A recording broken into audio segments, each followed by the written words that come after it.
So, guys, like I was saying, I have Hookdiggy, and he is an artist and he has some good vibes music. That music we used to have in the 90s where everybody was, feeling it and it wasn't kind of crazy. That thing you can kind of jam to. So, Hookdiggy, please introduce yourself to my listeners. Hey, peace. What's going on, y'all? My name is Hookdiggy. I'm a throwback modern hip hop artist. I like to make that good vibe, good feeling hip hop music, music that make you feel good about yourself and make you feel connected. That is awesome. Okay, so I have to dig. I have to dig. What made you get into music in the first place? Where Uh, did this start? yeah. So I'm from a musical family. So piano players, singers, all that kind of stuff. And I would play around with music. We used to, just play around on the keys and, playing in the choir, playing in the band and stuff like that. But what got the bug for me to actually be an artist was actually watching a group from my hometown of Flint, Michigan called the Dayton Family self-release their first EP. And the way they did it, I thought was brilliant because what they did was they gave away like a certain number of their first albums, and they pulled up into a club parking lot on one of the hottest nights, opened up the trunk of this van and started playing, the album. And people were like, well, what is that? And it's like, it's this, tell your friends, give it away. And it just became a whole movement, man. It was just people all over the city were calling like, hey, you got to come up to Mr. Lucky's. They're giving out these free albums and this music is so dope. And it was unlike anything I had heard before because it was a new kind of sound. But what I loved the most about it was they created this connection and community in the city. And I was like, oh, if I want to be able to do that. And I can rap. And I at that time I never wrote a rap before, but it gave me the bug to become a music artist. And so I started, trying to rap and to try to be able to create that same kind of vibe and connection and community. And, the first couple of raps wasn't that good. But luckily, throughout practice and becoming better, I'm here now able to do that same thing that I watched Dayton do a long time ago. So shout out to the Dayton family. Wow. So they actually just like started giving out their music as opposed to going out there and selling it. Exactly. And it was the first time I had seen anything like that. And for them, it was about, you talking that's unheard of now, but it was just they really just wanted to get it out, get it out there. And I remember for months, man, for months they dominated anything we talked about in the city, school, everybody was talking about it in the school, at work, the vibes all through the city. And they ended up signing a major record label just a couple months later, after that, just because of the buzz, just the buzz alone. And it helped that the music was good, at the time. Well, I mean, I've never even thought about doing something like that. I mean, because when we think of giving things away, especially when you talk about things, you people will give away books. Yep. You think about people giving away, like Microsoft comes with just about every computer, Yep. but to actually give away your EP, to give away your album, to give away something that you work so hard for, and just say, Yes. here, I want you to listen and I want you to pass this on to your friends, Yep. especially in a time where people are saying, we have all this, like, don't copy, don't pirate, don't Yep. do this. Yep. So that's such a different take on things. Yeah. Yeah. And Wow. that stuck with me that it was at that time for them, it was more about the exposure. And they went on to make, plenty of music. It wasn't about that small investment they made in the city, in their branding, in their album to create that kind of connection and buzz. People try to, create that same thing on social media today, and it doesn't work. It's not the same. So, um, yeah, shout out to them, man. Shout out to them because that really shaped a lot of what I wanted to be as an artist. Wow. Okay, so you say you come from a musical family. Yep. Family. Yep. Why not do piano, drums, some sort of instrument, or become a singer? Why particularly hip hop? Why rap? I rap. Why? Well, I probably loved it. I'm definitely a boom bap era baby, G funk era baby. That's what I say. My whole style of hip hop is kind of like a blend of a lot of the different coasts and music in general. I growing up, I loved rap. I love hip hop. I associated with it. I probably can sing because I come from a singing family. You might hear me vocalizing on a couple of tracks, but I don't get out there to do the Brian McKnight per se, but it just that's what I wanted to do. I wanted to be an artist, and some of my favorite artists growing up, were people like Dayton Family, Tribe Called Quest, De La Soul, Naughty by Nature, people who just embodied that whole hip hop thing, and so that's what I gravitated to, and so that's why I chose it. So in other words, the whole conscious rap era, that was your favorite. Yeah, that was my favorite. And interestingly enough, though, this is funny. This is a funny backstory for those that do know me, and even for those who don't know me and getting to know me. Dayton Family, when they first came out, like I said, that was one of my biggest influences. They were, talking about selling drugs. It was street music, and at the time, it was so funny that they sparked this whole new wave of rappers. Because I remember I started trying to rap, and some buddies of mine started trying to rap, and some other guys over on that block started, and we all was trying to rap about selling drugs, but none of us were actually selling drugs, and so it didn't work. It didn't work, and it took a while to kind of find, okay, what kind of artist do I want to be known for, and what do I want to do? And one of the things I liked about what people say the golden era of hip hop back in the '90s, which is why I call myself a throwback modern artist, because I like the fundamentals and the foundation of hip hop, and still you always supposed to be doing something new or fresh, uplifting. You can use the past as a what do you say, as inspiration, but don't get stuck there, because people change and people evolve. But one of the things I liked about the golden era hip hop and the conscious era hip hop was that they were more responsible with what they're saying, because the kids are gonna go out and try to be uh, an example of what you are putting out and putting into the music. And I never want anybody to come back and be like, hey man, I tried to go do what you said to do and they landed me in jail. It's like the music I kind of make. Right, I want it to right. be inspirational, motivational, make you laugh, make you have a good time. The kind of music I make is the kind of music you put on when you want to have a good time with your family and friends. And So it's something that's what I you miss. can you can listen to at the barbecue. Exactly. Exactly. So in other words, no mumble rap for you. Yeah, I try to. I can imagine my grandmother telling me, "Boy, speak up. I can't. What are you saying? Open your mouth." Yeah. So So okay, you decided you wanted to be a rapper. Now I know, because I know some rappers, some hip hop artists. It is not an easy, it's not an easy area to get into. So what what was one of the things that really made you say, you know what? Yeah, it's not easy, but I'm gonna get into this. yeah, that is a great question, because I think for me, I kind of have an advantage over a lot of artists, is that I used to run a recording studio for like 10 years. So I was behind the boards producing and working with other artists, kind of helping them pursue their dreams. So I got a chance to see a lot of uh kind of the behind the scenes struggles of artists to kind of make a conscious decision. Okay, what this is going to be about. Is it something that you still want to do?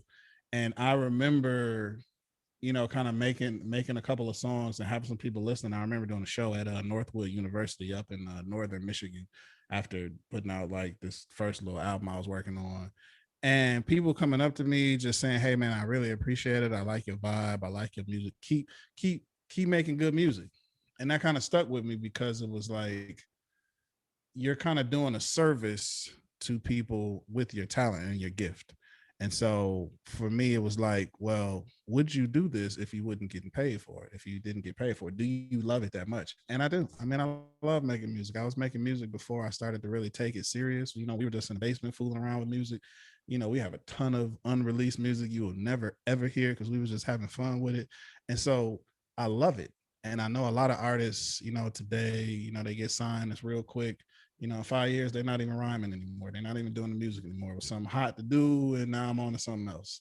It's kind of like, that's, it's, you want to be passionate about what you're doing, and I'm passionate about it. So I would do it for free if I needed to, and I would always tell artists, if you're gonna get into it because you love it. Because if you love it, everything else will fall in place. If it's gonna be forced, if you're doing it because it's hot, you're doing it because your friend is doing it, there's going to be something along the way that's going to cause you to challenge yourself. Are you going to stay in integrity? Are you going to make a move that you would have normally made, because now you've made this choice and you got to go down this road? So hey, if you're not passionate about it, then do something else. Find something you're passionate about. Wow. Okay.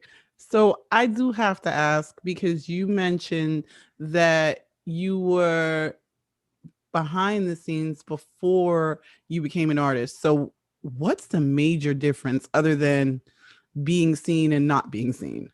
Yeah, yeah. When you're not being seen, you don't have to worry about what people are gonna say about you on social media. You don't have to worry about what you look like in public. You don't have to worry about the fragile, the fragility of being an artist. And this is with any artist because I used to work with all kinds of artists, but with any artist, and I have friends and colleagues who are in all kind of genres. You know that like Erica Badu says it best when she says, I'm an artist, so sensitive about my. Everybody is sensitive about their music. Right. It's a form of expression.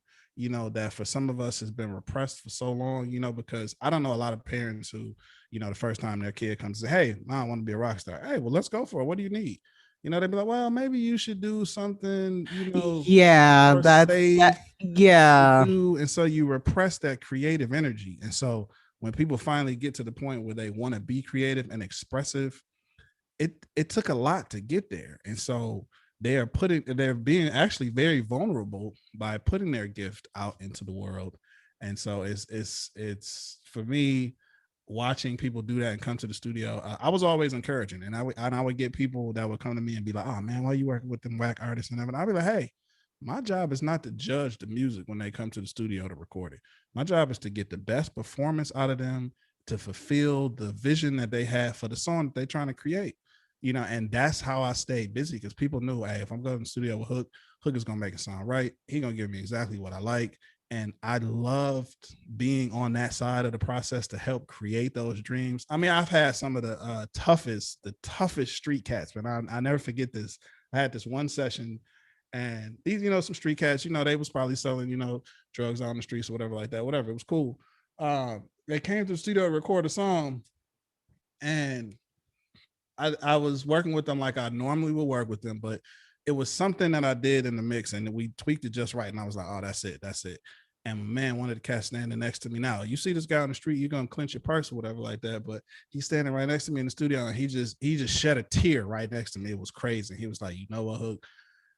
Nobody has ever made my music sound like this, bro. This is for real." And he gave me a hug, and it was just like, I love this creative stuff right here. Like, this is what I live for right here, man. Being able to, take these visions, get this creative energy out of people and put it into something, to express to the world, man. Yeah. Now let's backtrack a little bit because you did say something which we hear in our communities a lot. You tell your parent, "Hey, you know what? I want to be a singer. I want to be a dancer. I want to be a I want to be a rapper." And the first thing is like, you have to have this fallback plan. Yeah, It's like, yeah, there are very few people that are like, "Hey, you know what? You want to be a dancer? Let's go get dance classes. Let's go get yep. singing courses. Let's get you some studio time." So, what would you say now to parents that still have that apprehensive feeling toward their kids? What would you say to them to help them encourage a dream? Hey, I would say to them that supporting them now is going to set them up for so much success in the future. Even if they quit, I know some people, some parents I talk to, they be like, "Oh well, you know, she didn't like the violin, but she didn't like the piano, so we're not gonna, invest in any more of this." So maybe she just hasn't found it yet. But keep supporting her wishes and her dreams, because what happens is when you suppress that creative energy, it's going to come out in other things.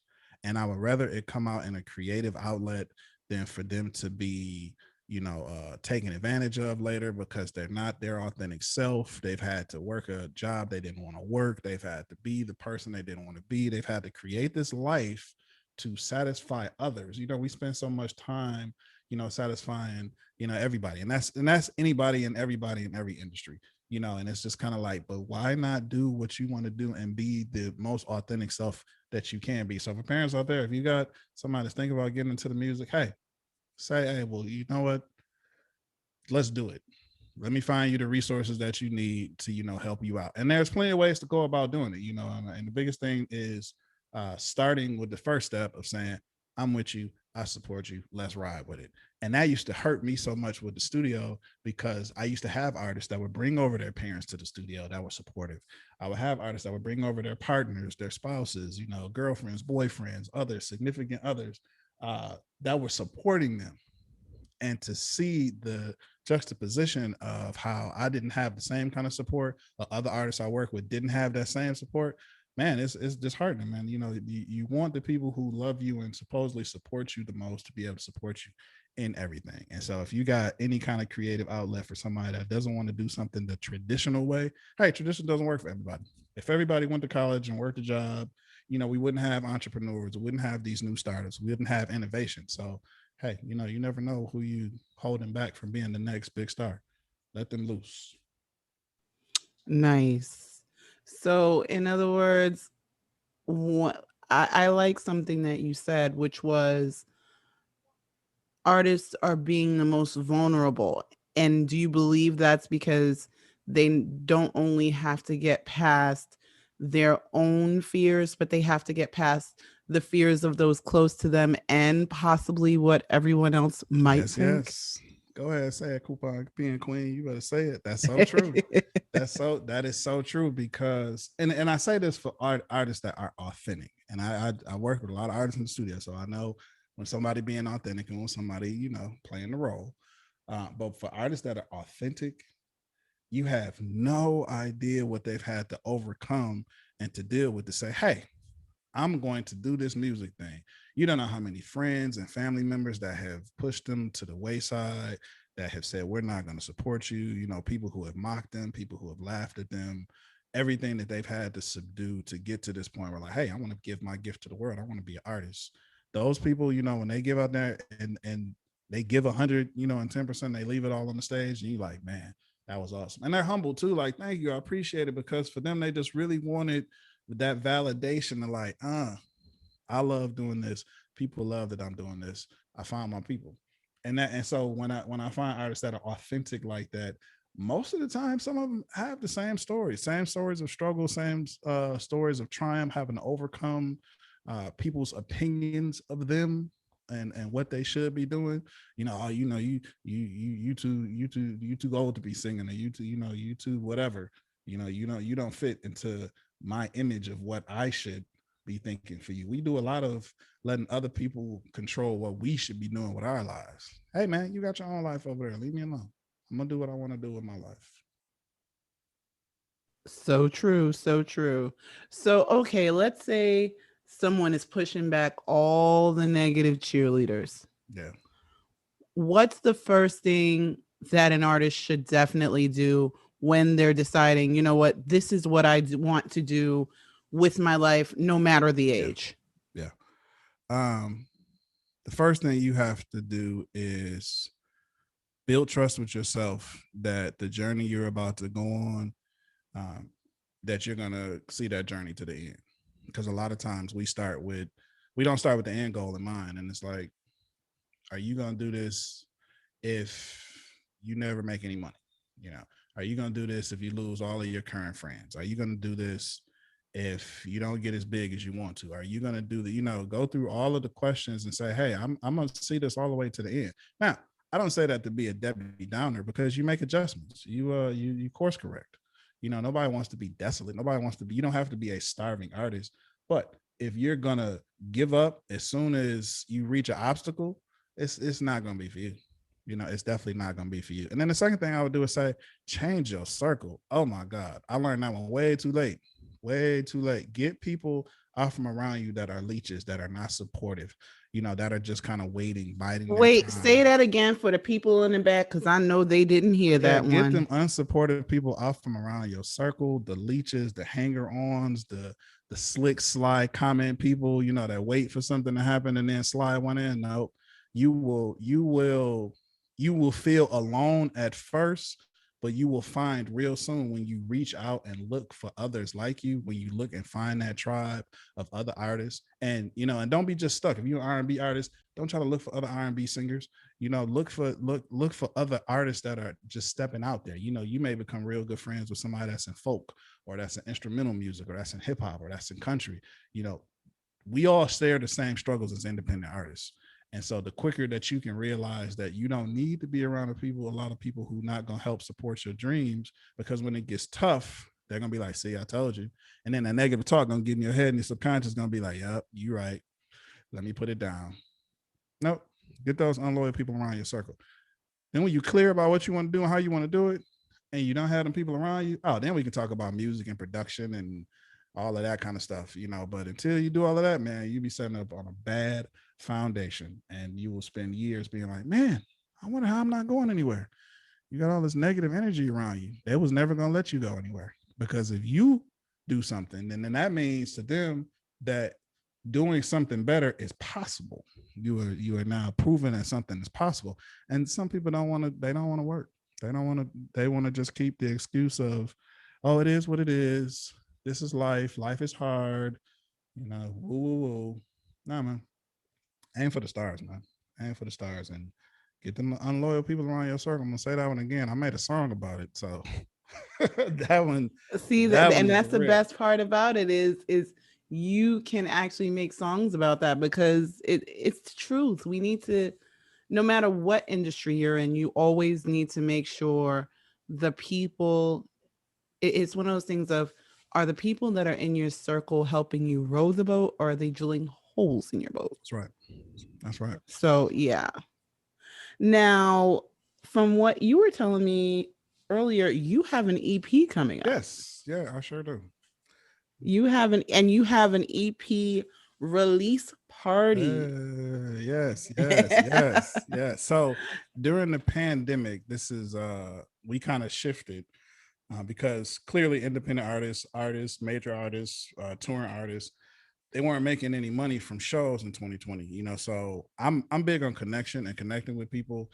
And so we kind of did like weekly live performances. Like, hey, I'm gonna set up my mic. I'm gonna have the drummer set up his drums. We're gonna get, my man over here in Nigeria set up his keys, and we're gonna come together and we're gonna give y'all this, this production of just us at the crib doing music, but still y'all at the crib enjoying it, giving you that live entertainment, that feel anyway. And people gravitated to it. They loved it. It was a nice vibe. And so during that time, and we were doing it weekly, during that time, I kind of created this hybrid live sound of music produced and performed at the house.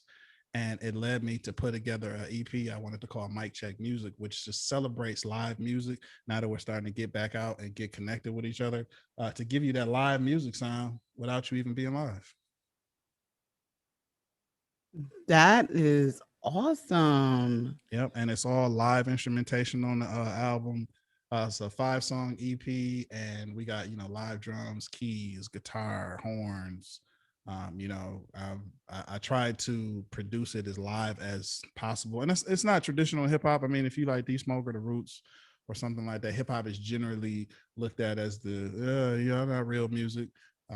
But you got a real musician in me that try to put that good music Let out me there. let me tell you something. Hip hop is music. I keep telling people Tell them, we are the first generation where our old school music is basically hip hop. tell them. We had the temple of hip hop. You respected it. Yep, I tell anybody in a minute, I don't care who wants to argue with me. that's right. KRS-One is hip hop to me. That's right. So that's not, it's here to stay. It's so mainstream. And I remember when people were saying, oh no, this is gonna be a fly by night thing. Oh No, yeah. hip hop is music. And the great thing I love about hip hop is it can go with any genre. I mean, Yes. we Yes. have, I don't know if you've heard of her, Chloe Flowers, the Oh no, I gotta pianist. look her up. I gotta look Yeah, her up. she does. She does some amazing things. She's a pianist and she does some music that will blow your mind. She takes hip hop songs and just makes them classical. And I've seen, I mean, think about it this way. they have ballet dancers now that they have hiplet. In other words, they dance strictly to hip hop music. So See, this is not something that you can say, oh my gosh, no, not hip hop. Hip hop is everywhere, everywhere. That's right. everywhere. That's right. So your EP release party is August 12th, right? Yep. August 12th, 8 p.m. Eastern. It's going to be live over Zoom. So that means you can log on and check out anywhere in the world, Craig. Nice, nice. So, guys, if you are listening 8 p.m. Eastern, we can't tell you what time that is for you. You have to figure it out, Google it, and find out what your time zone is. But it's 8 p.m. Eastern, and you're doing something that most people don't do, which is a virtual meet and greet. Yes, yes. So after the show, and just so you can get, if you want to get a free ticket, we're giving out free tickets. It's at tickets.hookdiggy.com. Hookdiggy is HOOKDIGGY.com. Tickets.hookdiggy.com. Go ahead, grab a free ticket. We're doing a meet and greet after the show as well. And I do these on my release shows. We did one a couple of months ago when I released my newest single. And basically, it's a chance for you to hang out with the band, hang out with the people that help produce the show, hang out with other Hook Diggy fans, and we just have a good time. It's real, candid, with laughing and talk about stuff that happened during the show. You may ask about some new things that you got going on, or you might just want to ask as the drummer single. You might want to be like, "Hey, what's up?" Oh, okay, hold, So hold on. Ladies, do not ask is the drummer single. Gentlemen, which is not where we're trying to find women. That's a whole other show. a whole Let's other just show come right and there. enjoy the A whole other music. show. So we have a good time, man, because I'm all about building connection with my shows. My shows are always interactive. So, I'm gonna shout you out. I might ask you to turn your camera on and just, say something, say something to the people. I'm gonna raffle off some stuff. We're gonna have a good time, man. Most of my stuff is always interactive because I'm always about that celebration of connection. That is awesome. So, guys, if you missed anything he said, you're trying to figure out how, where, what to do, where to get tickets. Of course, his information is in the show notes, so you won't miss a thing. Awesome. Hook Hookdiggy, it has been amazing having you. Oh man, thank What you. is something I would love to find out? What is something you would say that you think would inspire budding artists? Sure. I would say for the artists that are thinking about doing music, you put it down, you're ready to pick it back up. Um, Start with the end goal in mind. Think about where you want to be in your career. What is the lane that you want to see yourself going down? Because a lot of people kind of like they jump in lanes. How you're on the highway and you jump in lanes, that's the HOV lane over there. Those are for people that's gonna ride out with more than one person in the car for a while. The slow lane over here, this is gonna turn into an exit only in a minute. So these are people that's gonna get off soon. The middle lane might be, I'm gonna coast for a little bit, but then I'm gonna get over when it's time for my exit. And people get into the game and they do music and they're changing lanes and they're changing lanes. How you change lanes, you back up traffic, you have to, you're driving recklessly, you're not defensive driving, and so you're not focused. And so I would say for the artists that are thinking about getting into music, think about what lane do you want to be in. Do you want to be a signed artist? You want to go the traditional record label route? Cool. There's a certain way you need to do that. Do you want to be an independent artist? I want to get paid, hold on to all my merchandise, handle everything myself. Cool. There's a lane for that. You know what? I want to be a weekend artist. I want to work during the week and then maybe, sing on the weekends, karaoke, cruise ships, and all that. Great. There's a lane for that. So figure out what is the lane you want to be in. Start there. Get clear about that, and then you'll figure out the next step because it's a process of each. Don't start doing music and you're not clear about your lane. Wow. Okay, so you heard the man. Get clear. Well, I'm always telling you, know your lane. Figure out what your lane is. And I Yeah. wasn't the only one that just said See, this. been trying to so, tell y'all. so where can people find you? The best place to find everything about Hookdiggy is at hookdiggy.com, HOOKDIGGY. From there, you can, it's got all my social media, music, videos, press, my private Facebook group where I interact and we do monthly shows and, little pre releases and stuff like that. That's the best place to start. And then you can also Google Hookdiggy. I'm on all social media at Hookdiggy, HOOKDIGGY, Instagram, Twitter, Facebook, YouTube. I'm all around. I'll try to be accessible and reachable, and looking forward to trying to connecting with you and giving you some of that good vibe, good feeling hip hop music. And for those of you that don't know, yes, I always do some research on my guests. His music is fire. I Oh, have to I have to give it to you. oh I man, I'm went to humbled. YouTube. I Thank you. had to I had to listen cuz I was like, "You know what? You guys know if I'm not feeling it, I will turn down a guest in a moment." Yeah, I appreciate that. I'm humbled by that. Thank you so much. Thank you so So much. definitely go to YouTube and check him out. Go to hookdiggy.com. Of course, if you're a bit confused, his information's in the show notes so you won't miss a thing. But Hook, it has been amazing having you. I've been amazed myself for being here. Your energy is awesome, Coupon Opinion Quinn, and I thank you so much for having me on the show.